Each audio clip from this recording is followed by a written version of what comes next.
ఇక ఎన్టీఆర్ జిల్లాలోని మైలవరం తారక రామారావు నగర్లోని పోలింగ్ బూత్ లో ఉద్రిక్తత నెలకొంది. 100వ నెంబర్ బూత్ లో ఏజెంట్ల మధ్య గొడవ రేగింది. దీంతో కొద్దిసేపు పోలింగ్ కు అంతరాయం కలిగింది.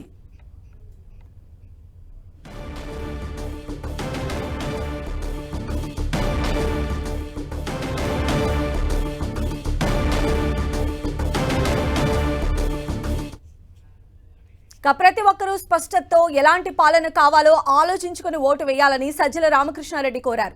ప్రలోభాలకు లోను కాకుండా ఓటు వేయాలంటున్న సజ్జలతో మా ప్రతినిధి Narasimha Rao face to face. YCP senior నాయకులు సజ్జల రామకృష్ణారెడ్డి గుంటూరు జిల్లాలోని కాజా వద్ద ఓటు హక్కు వినియోగించుకున్నారు. ప్రస్తుతం అంతా మాట్లాడేందుకు సజ్జల గారు ఉన్నారు. సార్, ఓటు హక్కు వినియోగించుకున్నారు, ఎలాంటి వాతావరణం? బాగుంది, చాలా బాగుంది. ఎలా ఉండాలో, ఎలా స్టార్ట్ కావాలో అలా అయింది. వాతావరణం కూడా బాగుంది, చల్లగా ఉంది, వేడి లేదు. ఈ టైంలో ఉండాల్సిన వేడి లేదు.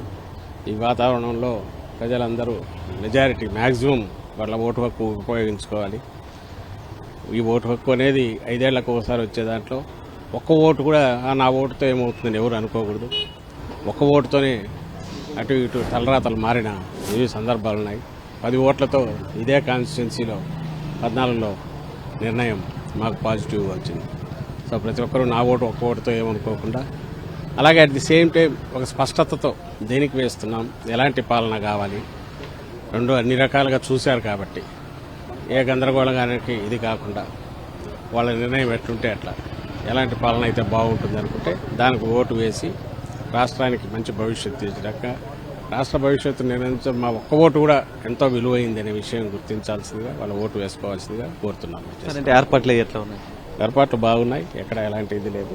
ముఖ్యంగా ప్రజలు చాలా సంయమనంతో ఓటు కోసం వెయిట్ చేస్తూ ఉన్నారు. పొద్దున్న ఇంత లాంగ్ క్యూ ఉండడం అంటే దాని శుభసూచకం. అంటే మన దేశంలో ప్రజాస్వామ్యం ఎంత పటిష్టంగా ఉంది అండ్ ఓటు విలువ ఎంత బాగా తెలుసు మన వాళ్లకు, దాన్ని ఎంత సక్రమంగా వినియోగిస్తున్నారు అనేది ఇంత క్యూని చూస్తేనే అర్థమవుతుంది.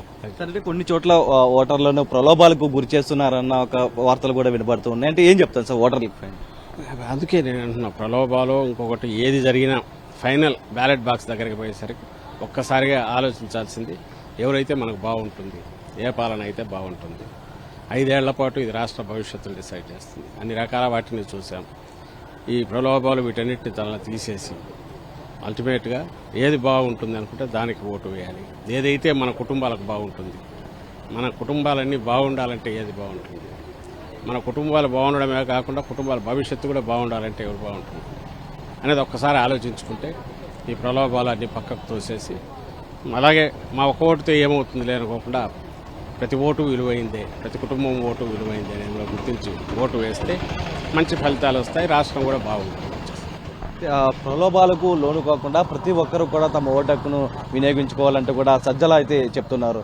Vote studio.